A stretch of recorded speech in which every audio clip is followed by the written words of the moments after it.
Once upon a time in a busy playground, there was a young girl named Sarah who loved nothing more than playing on the swings.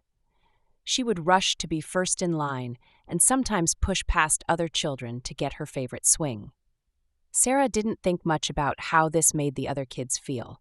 She just wanted to have fun. One day, while Sarah was running to the swings, she accidentally knocked over a smaller boy named Tommy who was quietly waiting his turn. Tommy started crying, and all the other children stepped back, looking upset.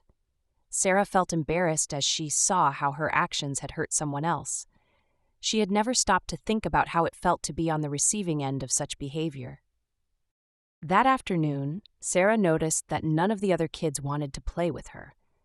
She sat alone on the bench, watching everyone else have fun together.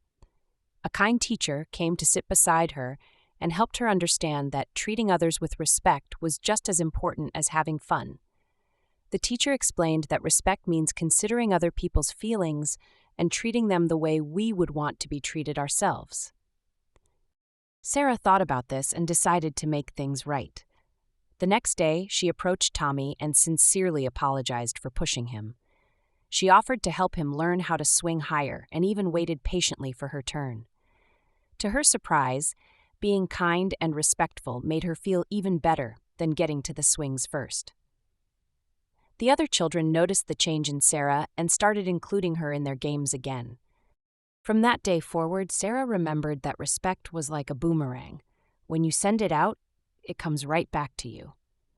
She discovered that taking turns, saying please and thank you, and being gentle with others made the playground a happier place for everyone. Not only did she make more friends, but she also felt proud of herself for being someone others could count on to be kind and respectful.